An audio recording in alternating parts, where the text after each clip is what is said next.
We are live, the Buck and 2 MC show. Alexis, let everybody know who we are and what we're doing.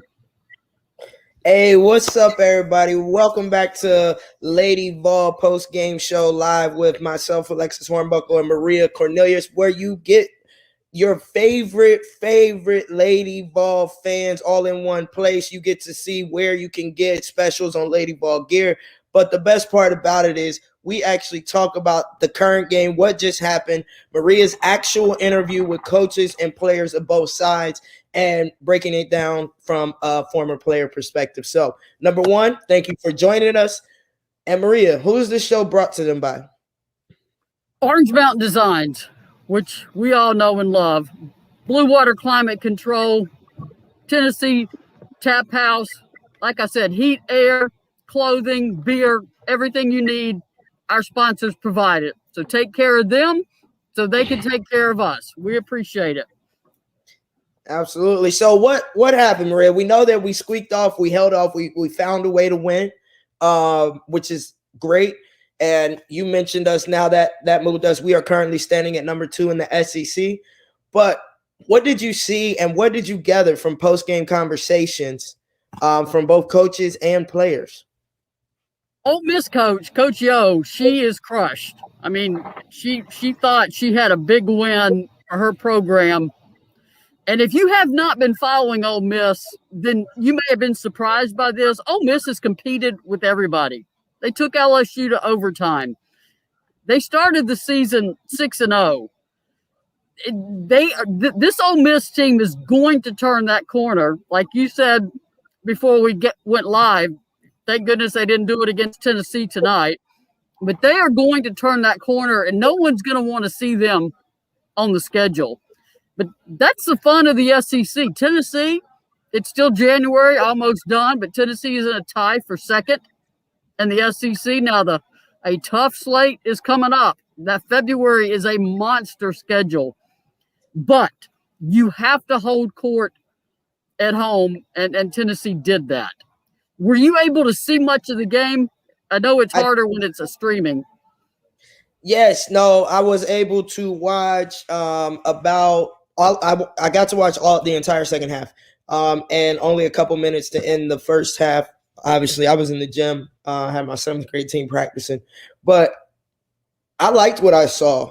Was it the most perfect, well put together game? No, but it was a hard fought game. Obviously, we had a little bit of foul trouble, but we saw people give us good minutes, like Desiree. She killed it, right? And, of course, Davis had a great game. Jordan played well tonight. Key was doing well. We just got to keep her on the floor. She can't get those frustration fouls. Now, I know the offensive foul, was, to me, on the replay, didn't look like an offensive foul, but we got that call, so we can't go down and, have another foul, and now you got 4 fouls. And, yes, we were able to squeak out the game, but I think we would have secured it a little bit sooner if we didn't have to have her go to the bench. Jessica Gwen asked, what advice would you give Key on constantly being called for fouls? Many seem to be called due to her size alone. 2 of the 4 were questionable, and you could tell it can frustrate her. Alexis, I'll let you take that because you played. How do you deal with those whistles like that? You have to play smart. You have to know how many fouls you have, and you have to know what play is worth, trying to block or letting it go and keeping yourself on the floor. Now, that doesn't mean you play soft. It just means you have to know when you're beat. Number 1, call for help. And number 2, keep your hands straight up. They still may miss the shot, but we don't need to go for blocks at that time. We don't need to stick the hip out and get lazy. We need to move our feet, center it so that their shoulders in our chest. When they try to go shoot, we can test every shot, and we box out. You don't try to take any shortcuts when you're in foul trouble, because that's going to get you in more foul trouble. And then the second thing that happened, though, was she got frustrated, and you could see it. And, she gave up a frustration foul. So that was a wasted foul, in my opinion. Like I said, I didn't believe that last offensive foul when she was posting up was a foul, but it was called. So that's basically, you got to be mindful. You got to be mindful of who you are, your role to the team, and how important it is to keep you on the floor. And you do that by saying, okay, I'm going to try to play the best proper defense I can without any shortcuts. But if I'm beat, I'm calling help immediately, and I might have to give up this bucket just to stay on the floor. Watching it live and watching it this close to the floor, there were a lot of uncalled fouls, a lot of contact. That's the way Ole Miss wants to play. They're like LSU. They want to get in your grill and make it hard for you to get comfortable. And that kind of composure is not easy. I posted on Twitter that I couldn't play at this level. I'm only 5'5", but I'd be throwing hands out there. I'd be getting mad and hitting somebody. I'd be technical foul, thrown out of the game. Oh, Lord, I love it. I love it. It was, you know what, the refs confused me a little bit throughout the game. Like it was keeping everything, calling it tight. Then it was, hey, we're gonna let them play. Even the announcers said, oh, this is big girl basketball, and then all of a sudden they started calling it tight again. And to me, refs have the hardest job, in my opinion. You're watching a game, fast paced, and you have to determine if it's a good call, bad call, the right call, the wrong call. Anyway, But you got to be consistent. Be consistently good or consistently bad. Consistently let them play or consistently don't. But I think that also caused a lot of, confusion on the fouls that were being called. Like 2 minutes ago, this isn't a foul, and now it's a foul. Yeah. I've said that before. A player will adjust to however you're calling the game. If you're calling it tight, loose, if you call it bad, if you call it well, they will adjust. But if you go back and forth, you're going to see players getting visibly frustrated because they don't know what you're going to do. When the whistle blows and everybody stops and just looks, it's a bad crew because nobody knows what the call's going to be. So, right. And officials have bad nights too, and that crew just had a bad night. But Kelly is happy with the loss, but she's not happy, and you wouldn't expect her to be. No. Because what you didn't see at the beginning of the game was a real sense of urgency or a lot of energy. And that came from Destiny Salary. And then Jordan Horston got in gear. She scored 7 straight points when Tennessee was down 13 to get them back into it. I mean, you like the win. They went down 13 in the first half. They closed it to 3 points. And then the rest of the way, it was back and forth. I mean, it was a hard-fought game. The last 3 made it a 1-point game, but at that point the clock was going out, and Tennessee was guarding but staying off. You're not going to try to risk a foul. A 4-point play. Jordan Horston was a little close. You could hear the fans screaming, "Get away from her!" But from my angle, there was a lot of air between her and the player she was guarding. Probably looking from the other side, you may have thought she was right on her, but we're getting a lot of questions about how is Marta. Any news on McCoy? McCoy was courtside, but not in uniform, and that means she's been off the court since mid-December. So we're talking 6 weeks. That doesn't sound promising, but she is still on the sideline. Marta, which she fell awkwardly, very awkwardly in the first quarter, like the first minute. Mm-hmm. And I thought that was it. But Kelly said after the game that Marta has dealt with a foot issue all week and did not practice. And they put her on the floor tonight to test it, see how she could go. And it was clear that she could not go. And her status going forward is unknown right now. So it certainly wasn't the answer you would have wanted where Kelly said, yes, she's fine. Kelly said, we don't know right now. Right. So you're looking at Tennessee already down Keon Green. Jaden McCoy hasn't played in 6 weeks, and now Marta's out for an indeterminate amount of time. I mean, look, I can't tell you a week or a day. We don't know. So Striker Vol just entered and said, why didn't Suarez not play as much coming in late if already addressed? Striker Vol, we were just talking about it. She did not practice this week because of a foot injury, tried to go this game and very quickly had to come out. From where I sit, the training area is over here, and I could see her walking, testing it, was not comfortable. And to start the second half, she came back out in a boot. So Tennessee is going to have to battle through some adversity with injuries, obviously. Every team has to do that every season. And you just take it one game at a time because you don't know who's going to step up. And on that note, I want to ask you about your favorite player, Destiny Salary. She brought the energy tonight when it was lacking overall. What do you say about? I mean, she's just a freshman, but she brought it. First off, let me correct myself because I definitely said Desiree. I tried to just talk through it, even though I messed up. So Destiny, my bad. But no, the energy. I was getting hype over here. I mean, my cousin Eric over here, Sanders, they'll tell you. I mean, I was getting hype. I remember that one offensive rebound she grabbed, away from the big girl. She was just coming in for a better position while the big is right here, snatched it, put it up. Man, those are the plays you need. Energy on defense, energy on offense. I love what she brought to the court today. I want to see that consistently. I challenge her to bring that every single game from here on out. No matter how many minutes she plays, we need that. She's a high energy and a happy kid. She's always, she's happy, and when she gets on the court, she plays hard. That offensive rebound to end the third quarter was one of the best rebounds I've seen a kid sky for, up there with the trees. John Harper exploded off the bench. He saw the ball carom and saw Destiny cut to the rim, and he screamed, "Get it, Destiny!" And I mean, you would have thought he had just hit the lottery after she hit that shot. He was so happy. Now, that was a big a ball got kicked into the stands, and it went behind the cutouts, and there's no fans here to get the ball back. So Destiny jumped up, vaulted over the wall, got the ball back, and threw it back in play. So she was a little bit of doing everything tonight. And I like it. If Marta's out any extended period of time, we don't, Jaden's not playing yet. We already know Kean Green is out. Destiny's going to have to, elevate her play and her minutes, and she looks like she's going to be up to the challenge. Absolutely. This is her time right now. This is her time to step up and show who she truly is as a player, as an athlete, how she can work well within the system, within Kelly's system. And also, this is great preparation going into February, going into March, because when Martha does come back and now we're closer to full strength, now we're just going to continue to go up.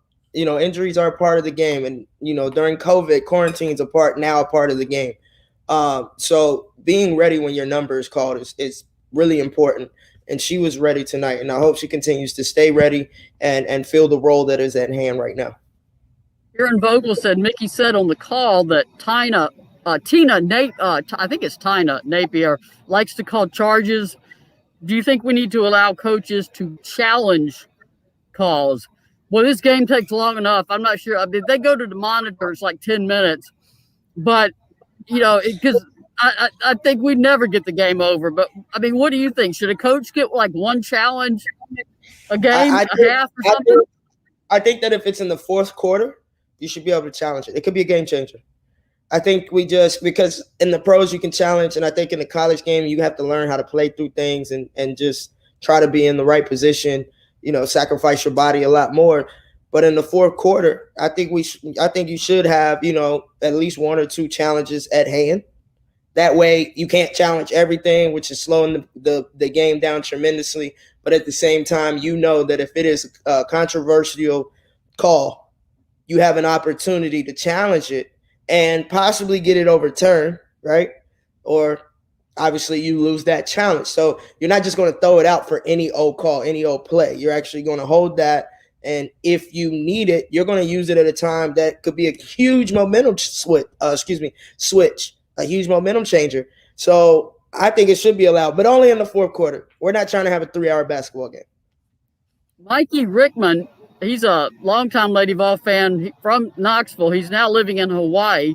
So we need to do the show from Hawaii one day. Hang out with Mikey Rickman.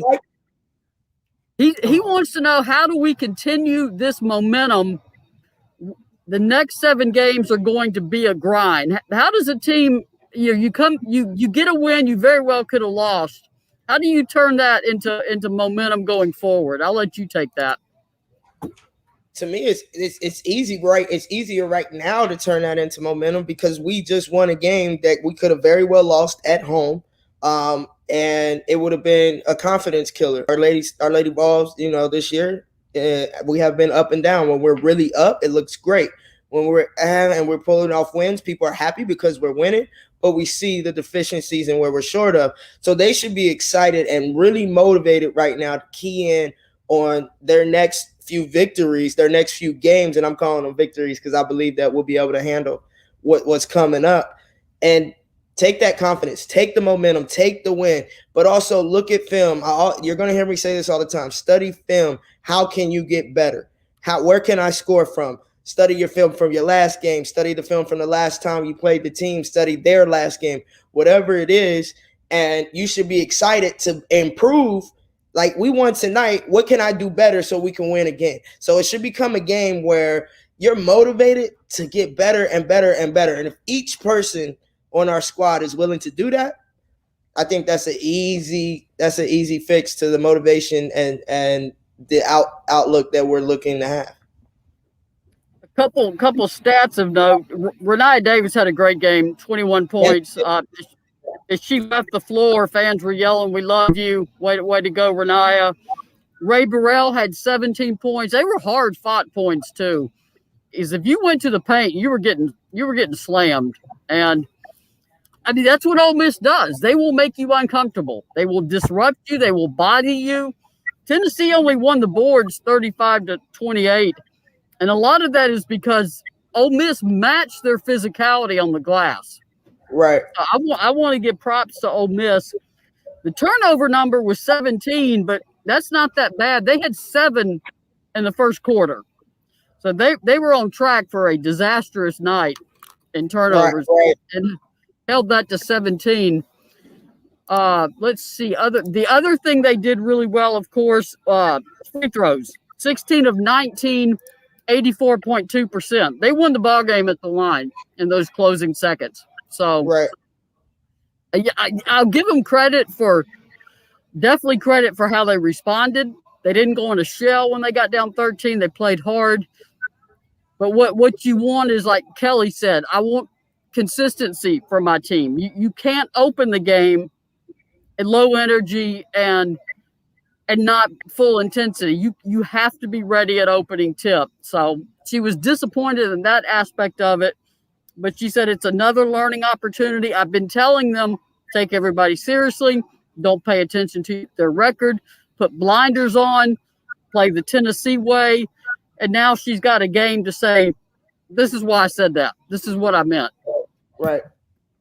Yeah, big shout out to Coach Yo and what she's doing over there with that program. Those girls were ready to compete. They were ready to grind. They were ready to fight, hustle, and one more slip up, they might have taken that game. So yeah, big shout out to the ladies at Ole Miss and the coaching staff. But they have 2 really good transfers. Shakira Austin from Maryland. Yeah. I mean, that's a WNBA prospect. Donetta Johnson from Georgia. Donetta Johnson led them with, I think, 16 points. Let me check because I don't want to short her points. She had 19. I'm sorry. And Shakira Austin had 16. So Ole Miss is actually on paper, their roster is quite good. They just haven't figured out how to get over that last jump of pulling out these wins. But Coach Joe, you're right. She's making an impact at Ole Miss. Tennessee beat Ole Miss by 60 in their first game last season. Ole Miss came to Knoxville and competed in the game. And then Ole Miss came to Knoxville this year and nearly stole one. And probably should have won. I mean, if you're watching that game as an independent observer, you're thinking Ole Miss should have won that game. But you got to credit Tennessee for not getting down on itself, being that, and Tennessee was getting hit. They were getting clobbered. They were missing shots. Everything that could go wrong for Tennessee was going wrong, but they pulled it out. And for this team, that is progress. Absolutely. Closing out games. But like you said, it really does come down, or like Coach Harper said, it's a 40-minute game. We have to bring it from the jump. It starts in warm-up stuff. It starts in warm-ups. If you look over and your teammate isn't going hard, or you feel like they're too laid back or too not focused or whatever, pull them to the side or call the whole team in, because you got to start strong. Basketball is a game of runs. So you don't want to be fighting an uphill battle, trying to get back, trying to get back on top or fight against a deficit. Let's come out and create a deficit for the other team. Because when they hit their run and we stop it, and it's time for us to go on another run, that's energy on top of energy. It probably takes more energy to stop a run than it does to create one. Karen Vogel said some of the physicality seemed like outright fouls. Why weren't they called? And I will agree. They were outright fouls. Alexis, you played. Why don't those whistles blow sometimes? If you are more physical or start the game physical, you get away with a lot more stuff. I would realize and notice sometimes if I start off a little laid back or tentative, and then all of a sudden I'm super aggressive, that's when I would get foul after foul. But every game that I would come and, chest bumping, hitting people, talking, the energy is high, the contact has been there from the beginning. It doesn't look vicious. It doesn't look like it's intentional. It's just a part of the game. So Ole Miss, I feel like they came fighting hard, start to finish. And so they were allowed to get those hits off just simply due to they were the most aggressive in the beginning. And so it made sense for the refs to be like, well, Tennessee was soft or they didn't come out ready to play. How do we know that's not the case on this shot? Because the refs don't see everything. We know they miss a lot. Chica, I'm working. Chica's like, pay attention to me. Yeah, and Tennessee was tentative, and Ole Miss pounced. You get a team on its heels at home, that's such a cute pup. Thank you. The opposing team is going to pounce, and that's exactly what Ole Miss did. Big Vol Daddy just joined, said, evening, ladies, and Catfish, did we win? Big Vol, yes. Tennessee won by 1 point, 68-67. It was a heck of a game. If you're a fan, it's fun to watch. If your mama, these poor players, these players are giving their mamas heart attacks back home, making it hard on them. But Tennessee went down 13, came back to close within 3 by halftime, and last 20 minutes were back and forth. It was anyone's game with a minute to go, and Tennessee closed it out from the line. And sometimes in the SEC, you got to take the win. Kelly's not mad, but she's not happy. She's in that, she's not happy as a coach because she didn't like what she saw to start the game and at all. We're happy we got another win under our belt. We're happy that we added to that column, that W column. But there's no way that the players should be happy with this one. They shouldn't be happy how they won. I think Kelly will make sure that that's known. Obviously, they've got Florida coming in here Sunday afternoon, and Florida and Ole Miss went to the wire. It like I said, if you like to watch basketball, the SEC is just fun. Some scores. I think I mentioned, if I didn't, LSU beat Georgia, of course. So Tennessee is now tied for second in the SEC. Arkansas beat UConn by 3. Apparently, it was something like it was 90 to something to 80 something, 90, 87, somewhere in there. There's probably not a lick of defense played in that game based on that score. Yeah, that's a high scoring game for both teams. Alexis, you played in the SEC. Let's say use UConn for an example. If they played in the SEC, would they dominate the way they have, or does this league keep everybody honest? Maria, I think he's trying to stir the pot. SEC is the best conference. I'm biased, but I'm real with it. I mean, when you're talking about the NCAA tournament, most times, more than not, you see more teams from the SEC and the ACC. Okay, UConn would not dominate how they dominate their conference and have dominated their conferences before if they were in the SEC, because it's the level of play in the SEC. UConn tries to schedule a minimal amount of those types of games to guarantee their wins, which is smart. But In the SEC, you don't have that choice when it comes conference play. Anybody can beat you on any given night. I've got I respect I've got to look at the special. I know there's a special, and I've got to call it up so I can see it. This is from Orange Mountain Designs. The Lady Vols are off to a hot start in SEC play, so let's have a hot deal. Right now, you get a beautiful long sleeve Lady Vol blue t-shirt with the beautiful basketball and logo in the middle of it, and a keychain for only $17.95, and you will also get a free decal included in that special. And that special is because of the Ole Miss win, so please go to orangemountaindesigns.com. Look for the special. You got a beautiful long sleeve blue t-shirt and a keychain with the little Lady Vol flip-flop. That's what the keychain looks like, and a decal. And also, please support Blue Water Climate Control and Tennessee Tap House. And if you have not seen them or you have not gotten your caution t-shirt of the caution sign, which Jordan Horston was wearing under her warm-up at the post-game press conference, go to Orange Mountain Designs and get that special t-shirt that has a Lady Vol caution sign on it, because the caution sign has become a prop for the team. And after the game, Jordan brought it out onto the court and waved it above her head, and the fans were excited. I have seen a lot of things in college basketball. I've never seen a wet floor caution sign become part of the celebration, but hey, I'm here for it. Hey, we need to become and remain an offensive machine and a defensive machine and a force to be reckoned with for that caution sign to truly resonate with everyone else in the nation. And part of it too, Jordan said, was a reminder to be cautious. That you need to understand it on both sides. You be cautious about the fact that this is a team that can beat you. Be aware of a wet floor or an obstacle. So, yeah, she thought it through after grabbing it spontaneously after beating Arkansas. She's thought it through more. So, some people are saying cuidado. They're saying, caution. Jones. Yeah. Guggenheim said got mine today. Kristen Cook says UConn wouldn't have success at SEC and loved her